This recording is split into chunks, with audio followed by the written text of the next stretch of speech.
I'm honoured and delighted to be asked to give this lecture in conjunction with this superb exhibition. And I really congratulate the museum and the medieval department and Melanie Helcom on their achievement. I've had some experience in this field and know what it takes to persuade libraries and museums to agree to lend such very great treasures.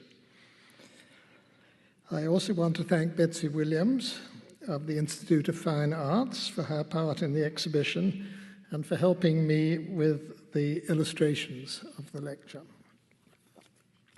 Now, was that audible at all? Did I need to be louder or not so loud? This lecture is called, actually I forget what I called it some time ago, Drawings in the Medieval Manuscript is the subject, and it is linked, as you've heard, to the wonderful exhibition upstairs.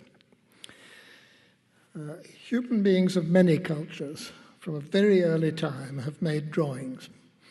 They have used different implements and have drawn on many different surfaces with many different purposes.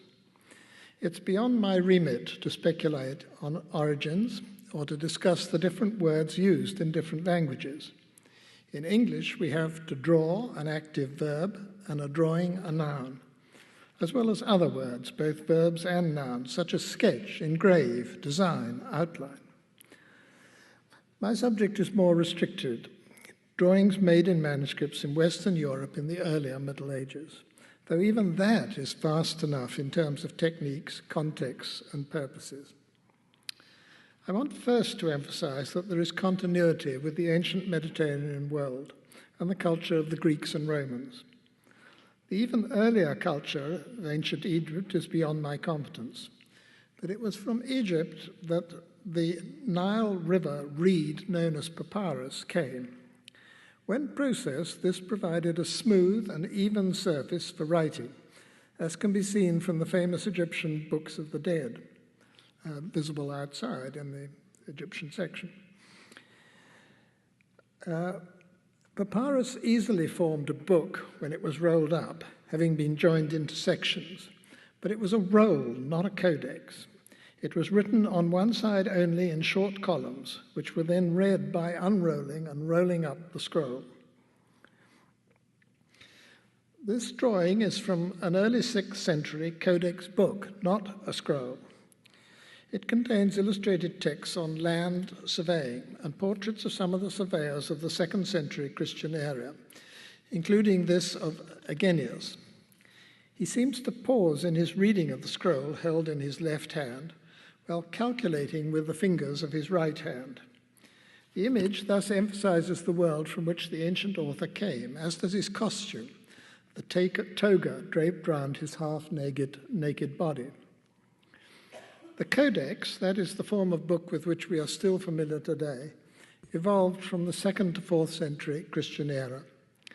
At the same period, papyrus began to be replaced as the most commonly used writing material by processed animal skin, usually of sheep, goat, or cattle, for which we have the words parchment or vellum. Since it's often difficult to be sure what animal the skin is taken from, I prefer to use the general term membrane. The membrane was cleaned, stretched, and whitened, and cut into rectangular sheets. 3 uncut sheets in the exhibition are part of an encyclopedia compiled, written, and illustrated by Oppicinus de Canistris, who was born in Pavia in 1296. You can see at the top the shape of the animal's neck. The backbone would have run down the center of the sheet. It seems that Oppicinus considered membrane too expensive to waste. Recent work by Caterina Tristano and Anna Melagrani has been gathering evidence on the cost of making manuscripts in Italy. One calculation for a group of 15th century liturgical choir books breaks down at 15% for the membrane, 55% for the scribe, and 30% for the illumination. These choir books were illuminated in golden colors, not drawings as here, and those would always have been more expensive than drawings. Obviously, there are a great many variables in calculating price. That's only a very rough guide of the proportion of labor and materials. And this is a fascinating area on which much more work remains to be done. The sheets were gathered into quires, most commonly of 4 sheets, but it might be 3 or 5 or even 6 sheets. The 4 sheets, when folded in half, made 8 folios, recto and verso, or 16 pages. These were then ruled and written on both sides, unlike the papyrus. Finally, the quires were sewn together and bound, usually between wooden boards for protection. All this was done by hand, but is fairly familiar to us still, though our books are printed, not handwritten, and of course machine sewn and bound. Paper, our common everyday material, don't know whether I can still say that. Anyway, fairly common. Here's a piece of paper, in case none of you have ever seen one. Paper, our common everyday material, only began to be used in Europe in the 13th century, having been invented in China. It too was made by hand and therefore was still relatively expensive, even if cheaper than membrane. All the manuscripts in the exhibition are written on membrane. The differences of materials as between papyrus and membrane are significant, though we should not think of papyrus as the dry, brittle material which results from its desiccation in desert surroundings. It was originally as subtle as animal skin. Sometimes in the earlier centuries, codex could still be made of papyrus. More important for the artist than the material, however, was the bounding of the written surface in the codex on 3 sides, the 4th side being referred to as the gutter. You see an opening from the hours of Queen Jeanne d'Evreux of around 1324 to 8, a manuscript to which I'll return shortly. It shows St. Louis of France being returned his breviary, which he'd lost in Egypt in his disastrous crusade. The breviary was returned by an angel. I think that's a miracle which all book lovers will applaud. This is the gutter that I wanted to show you here, you see, and you close the book up. The roll, in contrast, though bounded at top and bottom, is continuous on 2 sides, as it is unrolled. There's no boundary. The codex therefore provided a finite shape, square or rectangular. The proportions varied, partly in accordance with the text, which might be written in 1, 2, or even 3 columns. Early codices tend to be squarer than our books. Sometimes an artist would treat the whole extent of verso to recto as a unit, as in the St. Gall Maccabees manuscript, to which I shall also return. For medieval manuscripts, there are occasional variations in format from the rectangle, though they are exceptional. This heart-shaped manuscript containing love songs is an example. It's from France of the later 15th century. Size varies for pictures to a much greater extent than for manuscripts, which are constrained by the twin requirements of portability and legibility.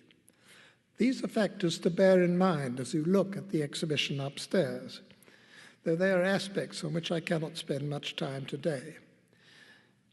Meyer Shapiro wrote a famous paper on this topic of the picture surface. Today, it is enough to mention that the early cave paintings at Lascaux, for example, are not on a flat surface, neither are they bounded by any kind of frame or linear, regular ruling. The rectangular frame, whether it is what we often refer to as portrait, that is upright, or as landscape, that is horizontal, is therefore by no means necessary or inevitable in a manuscript, and perhaps even less so for drawings than for miniatures. The miniature, the latter term, is generally used for paintings in manuscripts done with mineral and vegetable pigments, fully painted. In the Middle Ages, leaf or liquid gold and sometimes silver are also used. For the illustrations of a manuscript, the term miniature is often used, therefore, and it derives from the Latin term minium, meaning red lead, actually an orange color. This is the commonest pigment and the cheapest, and was used for the simplest decoration of codices from the earliest time. In Italian, the term miniare became the term to illustrate or decorate a manuscript with a miniatura. It is only by transference that miniature comes to mean small in English. I want to stress this here because smallness has an aesthetic value in the making and illustration of a book.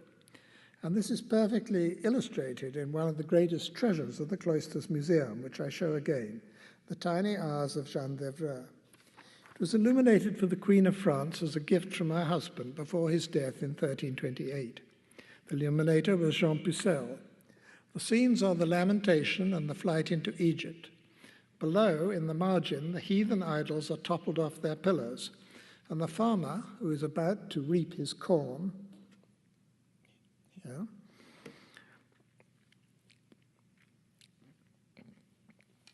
tells the pursuing soldiers that the Holy Family passed by when he sowed the corn.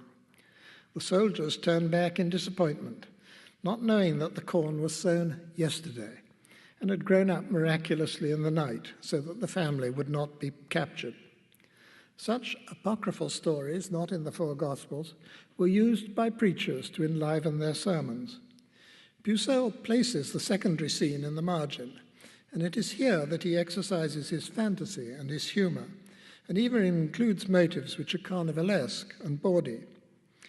By designing these scenes on this minute scale, the manuscript was about this big. On this minute scale, he invites the patron to inspect the images closely and to delight in his virtuosity and skill. The exhibition upstairs illustrates the rich choice, not just of medium, painting and drawing of various kinds and in various combinations. It also shows the many varieties of scale, of format, and of surface decoration that were available to artists of the book in the Middle Ages. Observe the little creatures in the embroidery-like blue ground up here of the scene of the flight into Egypt. The most obvious choice of format, that of using the whole page, as on the left, is only one of the choices. We saw that in the Agenius. But on the recto side, on this side, where the three words Deus ad in adjutorium, God help me, urge the readers to turn the page are written. They urge the reader to turn the page in order to finish the prayer. A lot of prayers, you laugh, but that's what a prayer is for. A lot of prayers start with those words, Deus in adjutorium.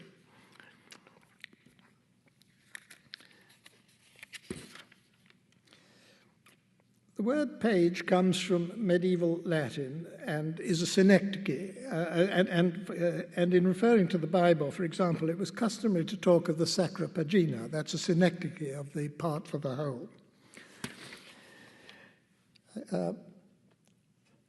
In the Harley Psalter, seen here, a manuscript written in Anglo-Saxon England in the early 11th century at the Benedictine Monastery of Christ Church, Canterbury, the drawings, which as you can observe are done in different coloured inks, have a particularly close relation to the text which they preface.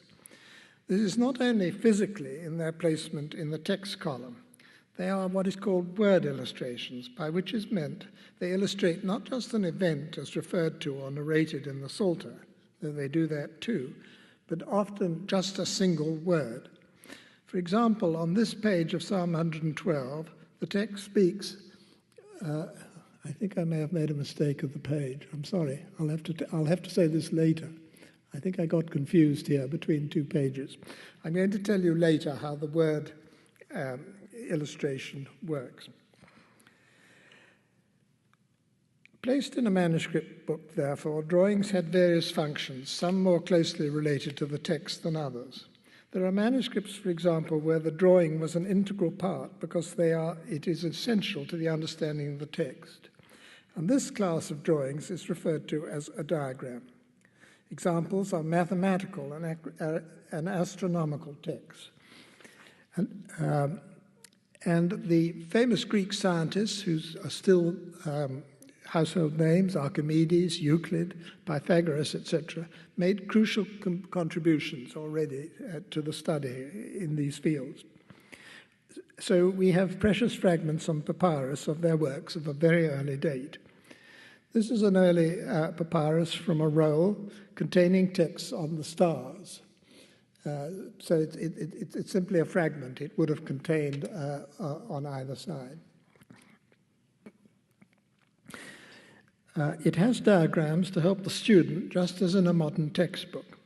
The schematic appearance of these simple drawings with their minimal colouring is sufficient to fulfill their function. Such drawings leave out the unnecessary information with which the world is cluttered. Manufacturers today understand this when they provide line diagrams with their products, which tell the purchaser how to put together a piece of furniture or set up a word processor. A photograph or even an artist's coloured rendering would be less helpful. It would confuse with a superabundance of information.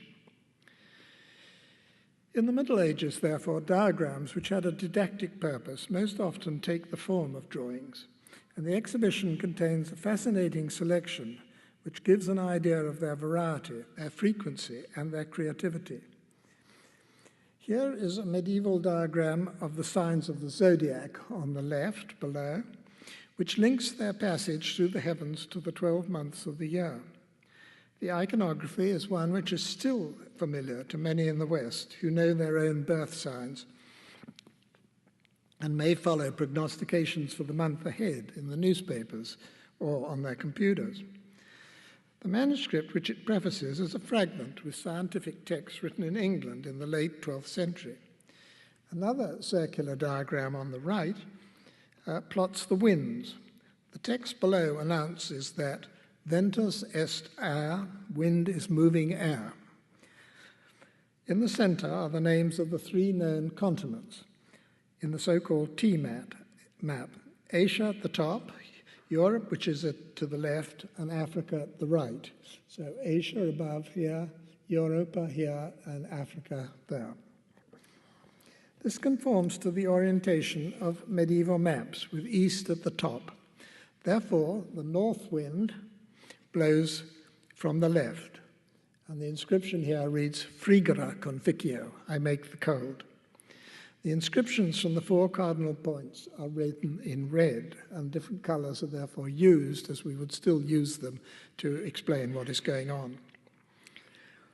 Medievals depended on their knowledge of the stars and their movements for calculating the passing of time and for fixing important points in the church's year, above all Easter. The stars also aided navigation by sea or land. Many manuscripts with a variety of different texts based on ancient astronomy included images of the constellations and of the signs of the zodiac, and these were illustrated to aid in recognition. Here is a manuscript made in the early 11th century, perhaps at the Benedictine Abbey of Fleury on the Loire in France, and it contains classical treatises on the constellations. These include Hyginus's De Astronomia and Aratus's Phenomena, the latter translated from Greek into Latin by Cicero in the 1st century before Common Era. Cicero's text, which you see here, the main text, is accompanied by a commentary by an anonymous medieval known as the Pseudo-Bede. Bede was one of the great writers in this field, living in the 8th century and living in Northumbria. But this text is attributed to him, but now taken away. That text is written in red ink, so the two are combined. As you see, the one is much shorter than the other. The stars seen on this opening, which make up the constellations Lepus the hare, Navis the ship, and Draco the dragon, are marked in red. I think you can see from back there. Here are the stars. I don't know whether you've tried recognizing constellations. It's not that easy. For me, at any rate. At least I can see the night sky in Connecticut. Very hard in New York, of course. The illustrations and the various texts are copied and adapted from 9th century models, and the illustrations in these models in turn go back to the ancient world. The processes of transmission were very complex, and much scholarship has gone into attempts to unravel their interrelationships. The present artist was Anglo-Saxon, no doubt a monk, and was, it seems, sufficiently famous as to be invited to visit monasteries on the continent, including Fleury, in order to illuminate manuscripts for their libraries. He shades his drawings to give them three-dimensionality, and comparisons with surviving earlier and simpler drawings in manuscripts of the sort which he probably had to copy show how lively and creative his own drawings are. What we should call scientific accuracy in the process of transmission evidently took second place. Another kind of diagram included in manuscripts are maps, either of the known world, as here in the Sawley map, or sometimes of a country, or some smaller, more local area, even down to a monastic enclosure. On this map, which prefaces a manuscript from Sawley Abbey in Yorkshire, England, of the late 12th century, the winds, which we saw in an earlier slide in the diagram of the winds, were heads blowing the wind, have now become guardian angels, guarding the world. The Mediterranean runs up vertically from the bottom of the center, where you see Hispania. I don't know whether I can find Hispania here. I think it runs up here, and there are various islands from the Mediterranean, for instance, Corsica and Sardinia. Palestine is more or less in the center of the map, with Ascalon, Bethlehem, Jericho, and the city of Jerusalem labeled. Jerusalem, which had been captured by the Christian army from Islam about a century before in 1099, is represented by the Holy Sepulchre Church, rebuilt by the Crusaders. At the lower left of the map is the city of Paris on the Seine. I'm afraid you'll have to look for these up. You're probably too far away to see them, but you'll see them clearly on the map in the exhibition. Paris on the Seine, and below it Rouen, and then the islands of Britannia, Britannia Insula, and Hibernia. In case I probably should, in case there are Irish people here. Hibernia, you're on the map. They're very remote, right at the edge. The marvels of the East, known from widely read imaginary accounts of the travels of Alexander the Great as far as India, that's right at the top there, are labelled on the periphery. But on this map, unlike its more famous 30th century rival preserved at Hereford Cathedral, and that's a huge, great map, they're not represented pictorially for the most part. We seldom in the Middle Ages have all the information we would like, especially about the scribes and artists. In the Sawley map, I think they may well have been one and the same person. In the next example, also from England, this is certainly the case. And since he was the garrulous monk of St. Albans, near London, Matthew Paris, we are unusually well informed about him. He was chronicler of his abbey, making use of information supplied by well-travelled and well-informed visitors to his abbey. He knew the King of England, Henry III, personally, and also the king's brother, Richard of Cornwall, king of the Romans. Matthew also drew maps, both outline maps of the kind we have just seen of England and Ireland, and also linear itinerary maps, the kind of map which takes you from city to city, all the way from St. Albans, which is near London, as I said, to Jerusalem.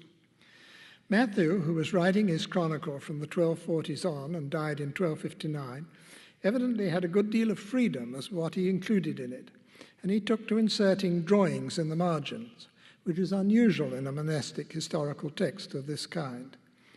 For the most part, these are not diagrams, but narratives. There are fewer shorthand signs, such as a shield of arms reversed to signify someone's death. But the narrative scenes will also have functioned as aids to memory, and as coloured drawings they hark back to the Anglo-Saxon tradition, as in the Harley Psalter, where I showed you the wrong page earlier on. Matthew was certainly aware of Anglo-Saxon and Romanesque manuscripts in his own and other monastic libraries. He shows the death of St. Alban at the top. On the left, he's having his head cut off, and on the right, he's being discovered by, the body is being discovered and buried by King Offa of Mercia. The saint's life narrates how the soldier who beheaded him was struck blind. Matthew, in a piece of gruesome literalism, shows his eyeballs falling to the ground, copying this detail from an extant 12th century manuscript from the Abbey Library. The body, of course, was kept in the Abbey of St. Albans, and in Matthew's time it was preserved in a newly built shrine, which was destroyed at the suppression of the monasteries under Henry VIII. The fragments of the shrine, which you can still see in the church there, were excavated and reconstructed in the 19th century and again just recently. Matthew also tells the legendary story of the King of Britain, King Lear, and his three daughters, Regan, Goneril, and Cordelia. Cordelia, who's fleeing off to France, having been disinherited. And he illustrates it with this little drawing below.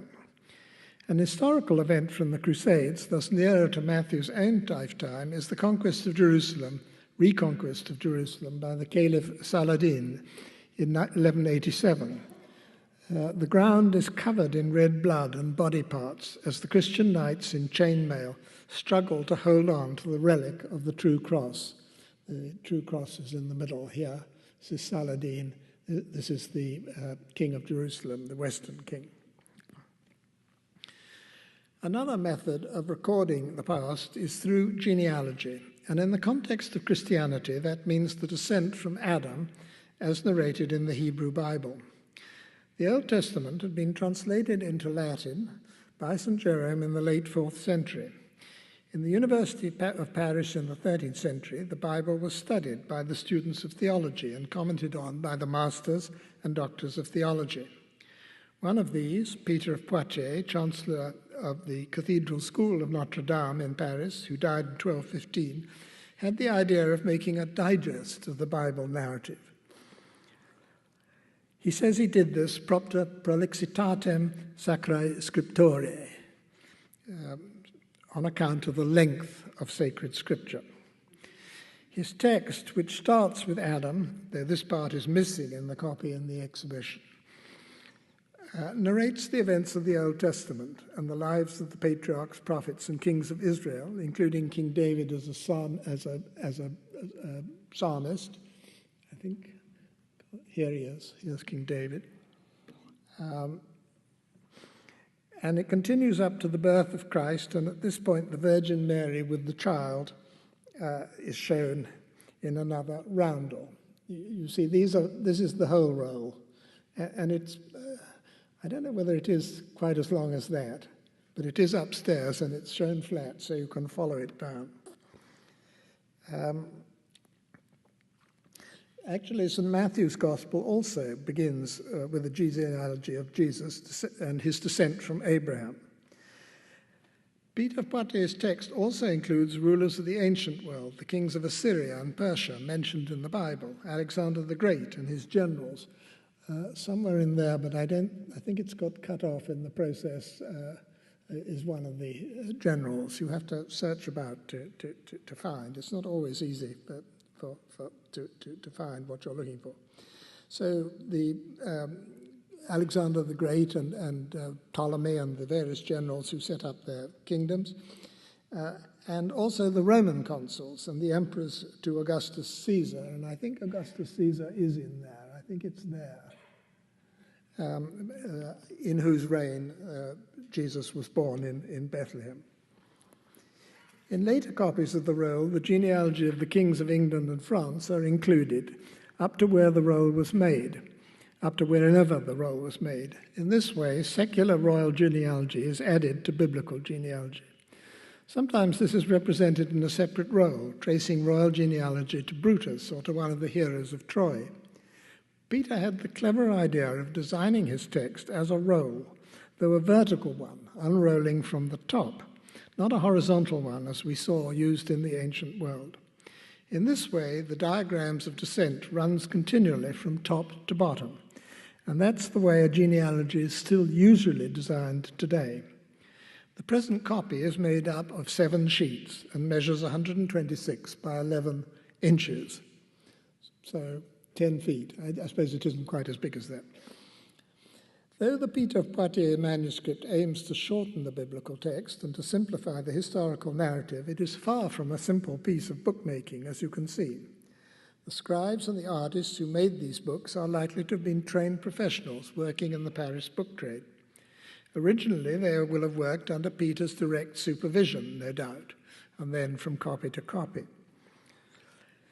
A large number of copies of the text do indeed survive, not always in roll format, and some which started as rolls have been later folded and bound to that so that they are now codex books. The rolls also vary in what they choose to illustrate and in how many images they include. The medieval Christian view of world history is a teleological account of God's purpose for the redemption of mankind from sin. This was commonly illustrated by what is known as typology, a demonstration constantly emphasized and repeated in images as well as by the spoken written word. They demonstrate how the events of the Old Testament foretell those of the New Testament. The words of the prophets are fulfilled in the life of Christ. This too can become a matter of very complicated exegesis in both text and image. In the exhibition, an example is included of a famous group of, of a famous group of 12th century manuscripts from the Benedictine monastery of St. Emmeran in South Germany. These manuscripts are typical monastic books and were written and illustrated in the monastic scriptorium. There is a close relationship between text and image, and it is at least possible that scribes and artists were here too one and the same person, a professed monk. In terms of teaching and memory, drawings have once again been chosen as the right vehicle, and on this page, which is concerned with typological events foretelling the crucifixion of Christ, you can see the repetition of the red cross in each compartment. At the top, Moses lifts up his arms in the shape of the cross, whilst the Israelites fight the forces of the Amalekites. So long as the arms are lifted up, for which he needs help from his companions on each side, the Israelites are victorious. In the bottom row, two Israelites bring back a huge bunch of grapes, an enormous bunch of grapes from the Promised Land. This, in turn, signifies the blood of Christ shed on the cross, which becomes the wine consecrated at the Christian Mass. Another page is a more straightforward visual telling of the events of the crucifixion, though here, too, the words of Psalm 91, "Thou shalt walk upon the asp and the basilisk, thou shalt tread on the lion and the dragon," are illustrated by these strange monsters twisted round the bottom of the cross. I would like now to turn from drawings as diagrams and as pedagogical aids to a briefer section to show the ways in which the drawing is part of an artistic process in decorating and illustrating medieval manuscripts. Many, perhaps a majority of the drawings made by medieval artists were not seen because they were painted over. A prime example in the exhibition is the Psalter, written by Prior John Tickhill of Worksop Priory in Nottinghamshire, England, about 1303 to 1314, whose decoration was never completed. We can see the various stages to completion, therefore. First come the preliminary sketches in graphite at the top left. Then comes the application of gilding and of unshaded colour. And lastly, the process is completed by shading and highlights and a final black outline. A similar process is followed in the Prato Haggadah, not from Prato, Italy, as I'd originally thought, but named after its owner, Dr. Jonathan Prato, from whom the Jewish Theological Seminary bought it in 1964. It is a Sephardic Haggadah made in Spain around 1300, and unlike the Tickhill Psalter, none of the illumination was completed. You can see very clearly the pink bowl to which the gold leaf would have been applied before it was burnished.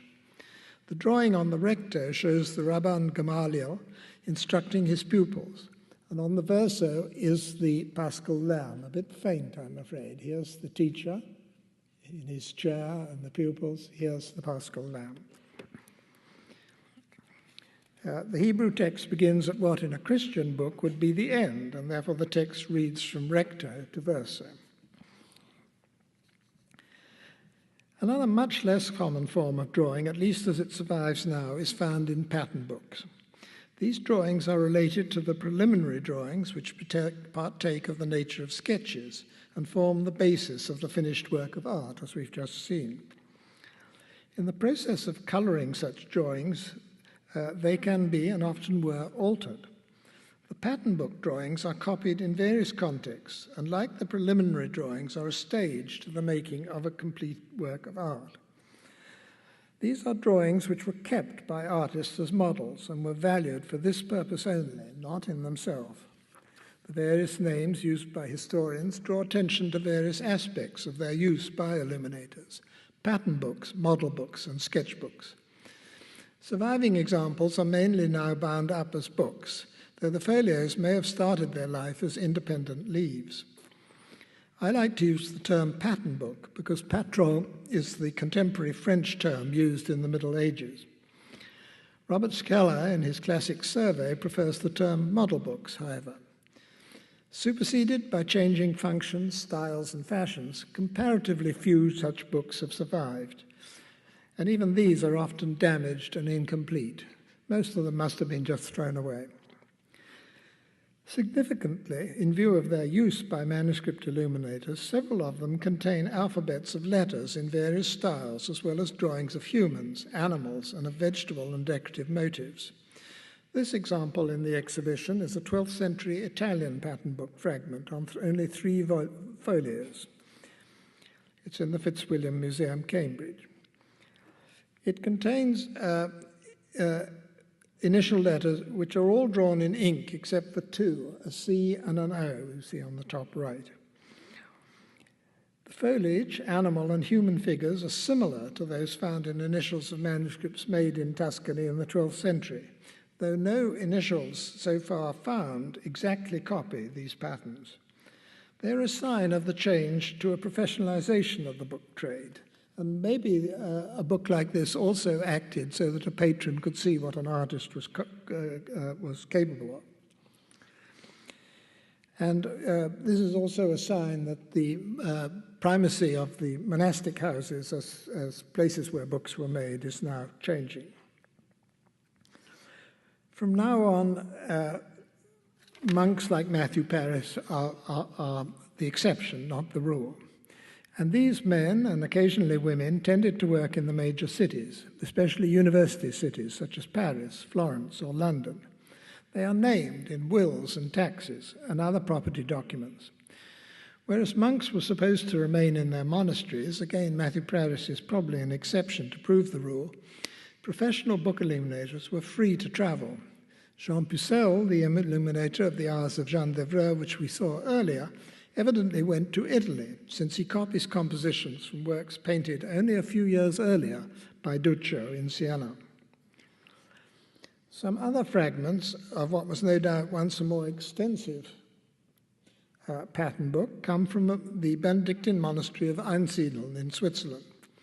Standing figures of St. Gregory and St. Benedict on the left, the latter the founder of Western monasticism as the author of the Benedictine rule, the former, the Pope of the late 6th century, who wrote the life of St. Benedict, are placed opposite a series of studies of a meander pattern and various curling leaf or flower forms.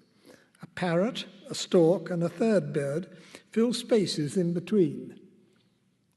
I don't think it is a mockingbird. I did see one on my journey here today, but it got a long tail.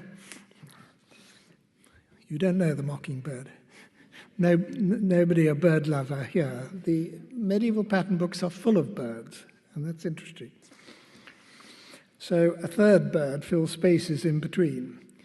Other figures are the enthroned majesty figure of Christ on the left and a standing St. Michael, and below the Michael fitted in, and that's rather typical of a pattern book, a head and shoulders of St. John the Baptist. This figure, the John the Baptist, is certainly copied from a Byzantine source, perhaps an icon, but the initial to the lower right is of a type commonly found in manuscripts from southern Germany.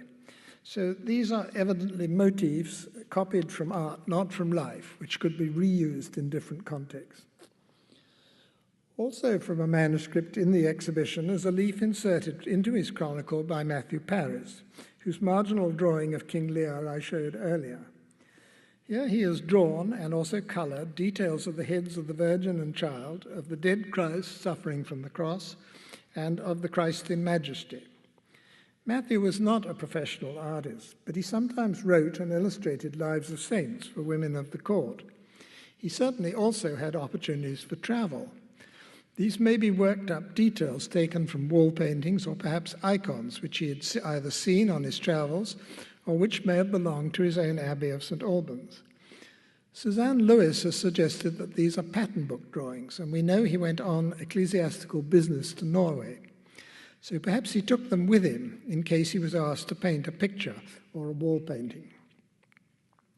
In the same volume of his chronicle is his famous drawing of the elephant, given by King Louis of France to his brother-in-law, King Henry of England. It was kept in the Tower of London, where Matthew went to see it. You can tell the size of the beast by the size of its keeper, as he writes in Latin, in a Latin note under the elephant's belly. Here's the note here. This is a record of something Matthew found remarkable, and that may have been part of the reason for his making the other drawings as well. Drawing from life, as practiced by Matthew Paris, is more associated with drawings made in the Renaissance and later. However, some very remarkable drawings on papyrus, which were made no doubt in Egypt in the 1st or 2nd centuries Common Era, show that this may have been a normal practice also in the ancient world. This is the so-called Artemidorus papyrus, now housed in the Museo Egizio in Turin, which includes studies of human heads, of animals, and of hands and feet.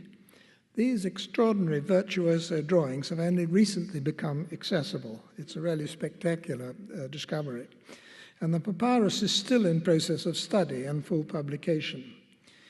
It may be, however, that these drawings are some, or even all of them, drawn from sculptures rather than from life.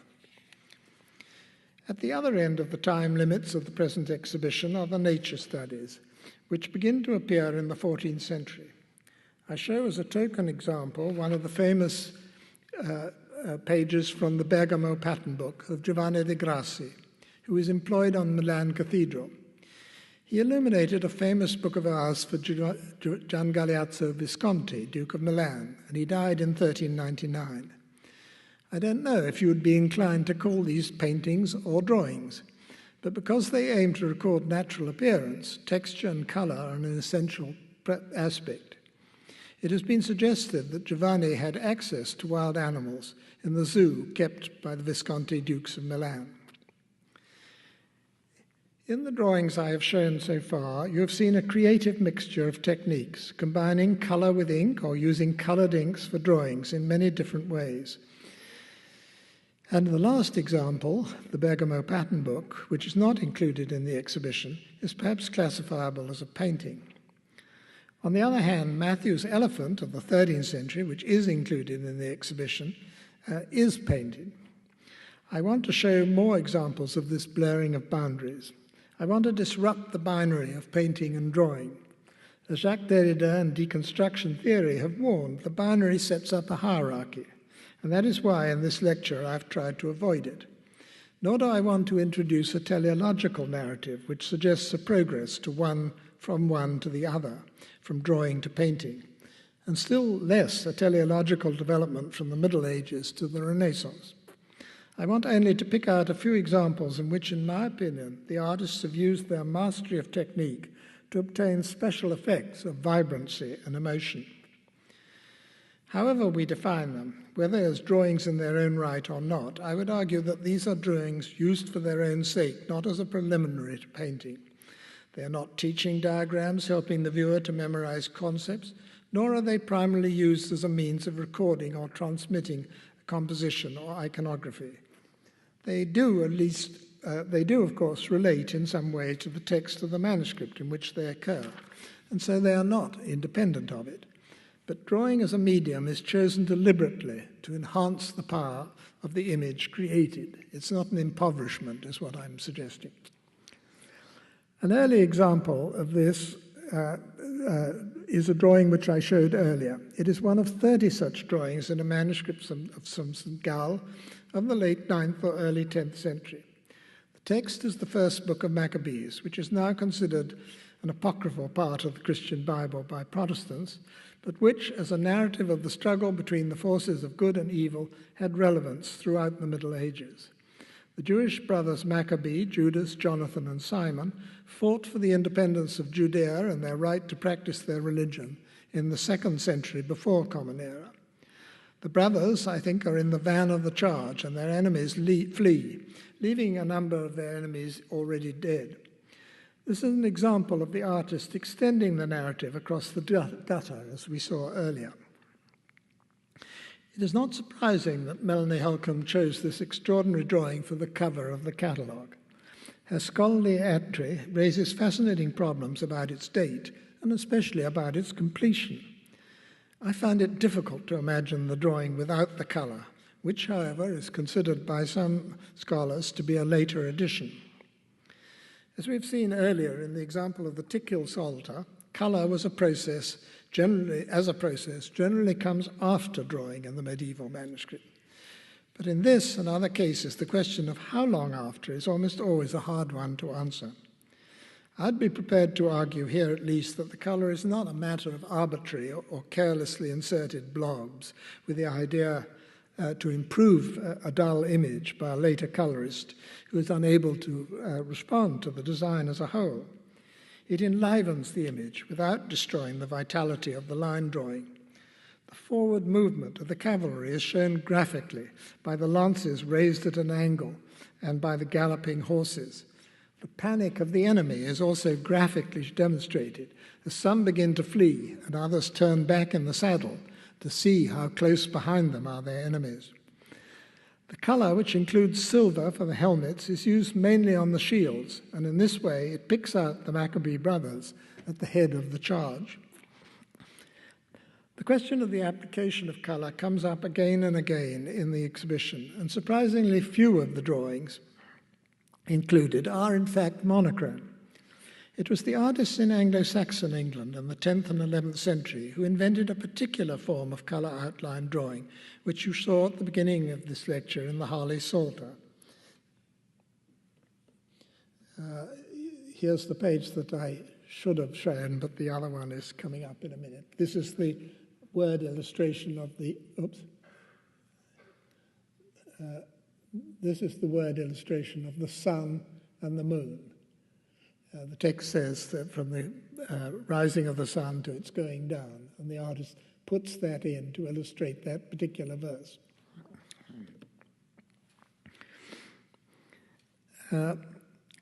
The manuscript was illustrated by a number of different artists, and the drawings are based on a Carolingian Psalter made at Rheims in the 2nd quarter of the 9th century. It's known from its present home as the Utrecht Psalter, and its drawings are in a monochrome bistre ink. You see it on the left. It's the manuscript of the 9th century, and it's written in capital letters, whereas the Anglo-Saxon early 11th century manuscript is in a recognizable script, recognizable to us. So the Utrecht Psalter evidently reached Canterbury, England in the early 11th century. The Anglo-Saxon artists set to copy the pictures not only add touches of colour, wash, green, blue, reddish, brown, they actually use these colours for their line drawings. The artist here shows his mastery of the drawing technique. In the figure of the psalmist, and this is very small, I'm afraid, it's this figure here, he must have started with blue ink and drawn the drapery in the middle of the figure, and then switched to brown and added the skirt of the garment and the sleeves. Finally, he adds the hands and the head in black ink. So it's a 3-stage process. It must have been enormously time-consuming and shows what a master of his art he was. The colouring has little to do with naturalism, though there is blue used for the water and the sky, and some green on the earth. The aesthetic effect that is sought is of a flickering excitement and vivacity, with the same range of colours repeated all over the image. This flickering line is also observable in a famous drawing of the mid-10th century, which I believe was executed by a leader of the Anglo-Saxon Church, St Dunstan, Abbot of Glastonbury, from 943 to 957. The only colour is the bright orange of Christ's halo, applied for emphasis, rather as in the St Gall Maccabees drawing, and some touches of orange on the kneeling figure of St Dunstan at the base of the Almighty here, the kneeling figure, and the initials of the prayer written above him here. I think it's the same pigment.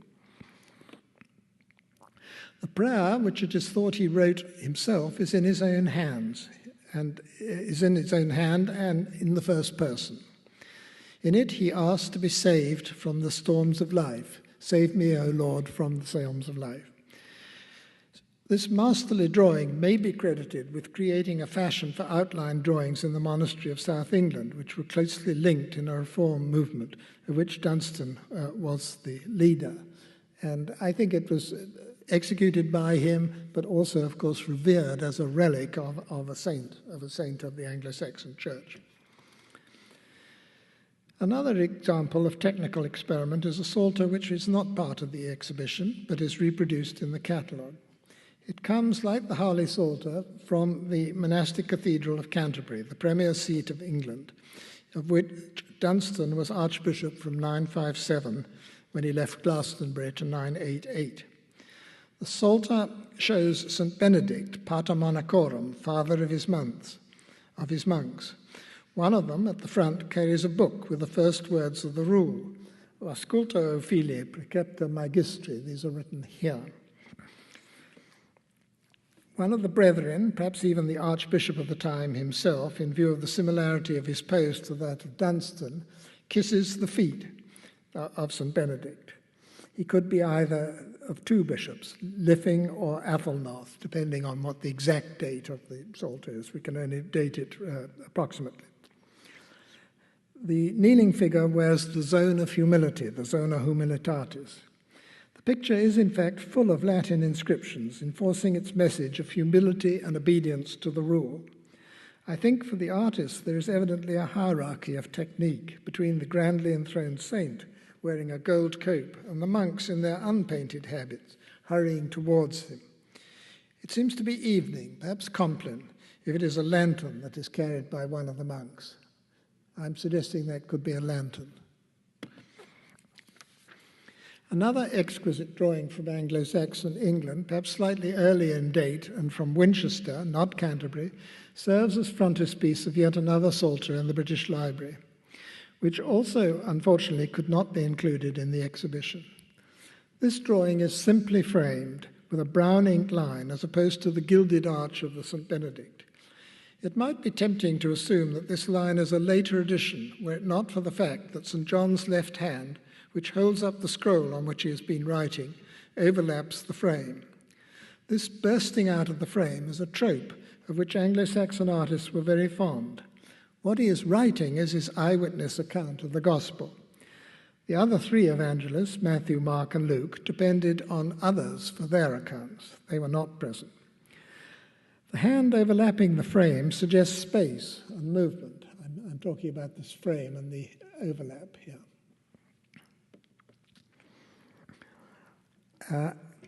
And it conveys an immediacy of non-perspectival conceptual means. The drawing also emphasizes another aspect of monastic devotion. It shows the dead Christ with closed eyes and a spurt of blood from the wound in his chest. His grieving mother at his right hand holds up her mantle to stem her tears. Much recent art historical writing has emphasized the emotional aspects of Christian art of the later Middle Ages and has stressed the role of late medieval Christian mystics, both male and female, in encouraging pictorial empathy with the sufferings of Christ. It seems to me that this drawing conveys an equally intense emotion and empathy.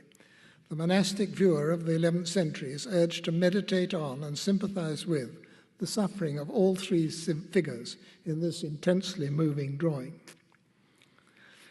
In the Christian context, portraits of the four evangelists are extremely common, But the importance of the text and the fact that the Gospel was kept on the altar as an essential part of the liturgical reading at the Mass meant that they are usually fully painted with expensive pigments and precious metals, especially leaf gold. Including in the exhibition is an Anglo-Saxon Gospel book on the left, which was also probably made at Christ Church, Canterbury, and which merges the two techniques of the coloured drawings and the fully painted miniature, including gold. This book from the Morgan Library, the so-called Arenberg Gospels of circa 1000, seems to have been at Cologne already by the 12th century, and it may even be identifiable with a gift known to have been made by King Canute, who died in 1035. We know of other Anglo-Saxon illuminated manuscripts which reached the continent at an early date and which were clearly admired and copied by artists in the monasteries of North France and even Germany. This example on the right is also from the Morgan Library. It was both written and illuminated by Abbot Otbert of Saint-Bertin, a Benedictine monastery near Boulogne-sur-Mer, so located just across the channel from Dover and from Canterbury. Here, the drawing is emphasized very similarly to the Anglo-Saxon manuscripts by the way it is set against the red-brown background. Abbot Otbert also included in his Gospel a colored outline drawing, which is a self-portrait. Here you are on the left, the drawing. He and one of his monks are presenting their books to the patron saint of the monastery, Saint Bertin, and I think by implication to the evangelist who's on the other side. You can see the bleed through here. I'm afraid it's not this page, it's another page, but I put the page I've already shown to show that they're also giving their book not just to the Saint Otbert, but also to the even greater saint, St. Matthew. Another Gospel book, this time from the Abbey of Corbeil near Amiens, so in the same area of North France, also uses this mixture of drawing and painting for its bravura evangelist portraits. This is St. John with the opening initial of his Gospel, in principio, a wonderful Romanesque animal initial, as in the Romanesque sculpture of the period. Artists in Germany at this time and later into the 12th century experimented with combining drawing and colour, but in a different way. Here are 2 pages from manuscripts of the 3rd quarter of the 12th century. One is a crucifixion from a music manuscript from St. Peter, Salzburg. It's not in the exhibition, but contains the antiphons sung at the daily monastic office. The other is a figure of Christ in majesty, surrounded by the symbols of the 4 evangelists from a missal. And the text contains prayers and readings at the Mass said on Sundays and the great Christian festivals. These are crucial Christian texts, and most copies of the Gospels are fully illuminated, as I've said, with golden colours. So it's interesting that the drawings of the 3 figures at the crucifixion, with the added symbolic figures of the church and the synagogue, is in red and blue ink outlined against a blue panel placed on a green panel. This recalls the colouring of contemporary enamel plaques, and the comparison is made in the exhibition. I don't show it here. Presumably it was intentional, referring to the metalwork techniques of other objects placed on the altar, such as the cross and the chalice. The drawing of the Majesty is placed on coloured grounds in the same way.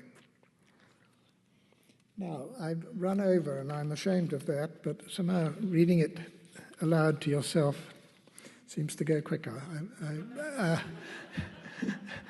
I do these ad libs, which I shouldn't do. I've got about a page and a half more, so please feel free to leave. I don't mind. In spite of my desire not to present drawing as an inferior technique, I would have to admit that the texts considered of greatest importance, and especially the liturgical texts for the church services, do tend to be fully illuminated in golden colours at this period. I want in this connection to comment on the subject matter of a drawing on the recto and verso of a single leaf from an unidentified manuscript from the Morgan Library and included in the exhibition. I don't know. Well, I've warned you. I'm very fascinated by this leaf. I've known it for a long time, and it's very puzzling what it's shown. So I want to give you my idea. That's why. So this is wrong of me. Melanie Helcom explains in the catalogue the women who seem to radiate out from a central female figure of philosophy and hold various symbolic attributes. For instance, at the bottom center, you can see a woman who holds a harp, and that at the top, on the other side of the leaf, have I got that right? Yes, here, at the top here, a woman points to the sun and the stars. So that suggests two of the liberal arts, music and astronomy. This was the medieval university curriculum, the seven liberal arts. The woman on the bottom right here, I'm afraid it is very difficult to see, but you can go upstairs and puzzle it out for yourselves, has been identified in various ways, but none of them absolutely convincing to my mind. I want tentatively to suggest that what she is holding could be a pot of paint, into which she dips a paintbrush. This is the pot of paint, according to me, and this is the paintbrush. I have to admit it doesn't quite work. It's not quite like a paintbrush, but I don't know.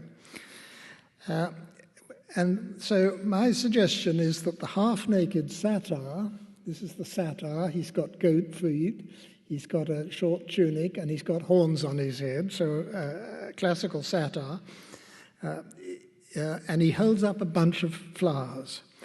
My suggestion is that he's not a devil, and devils were often shown like this, but that he's a representation of nature.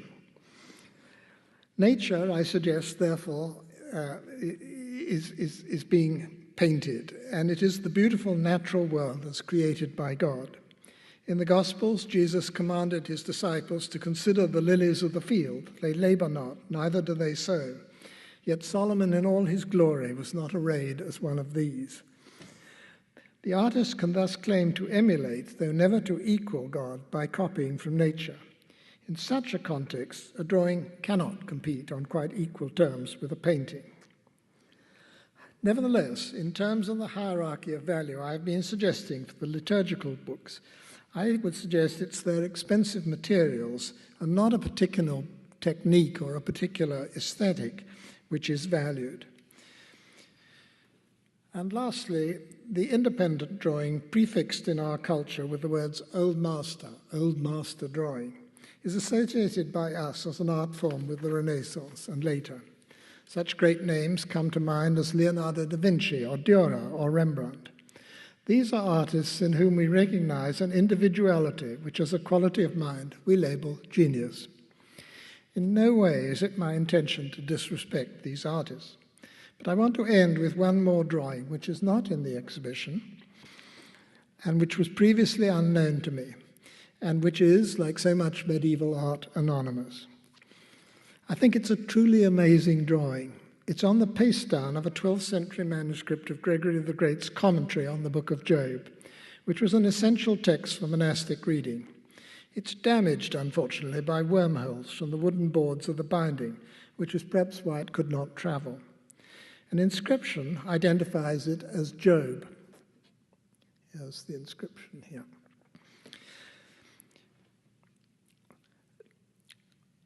So the half-naked, crouching woman is his grieving wife. Job's three comforters are not shown.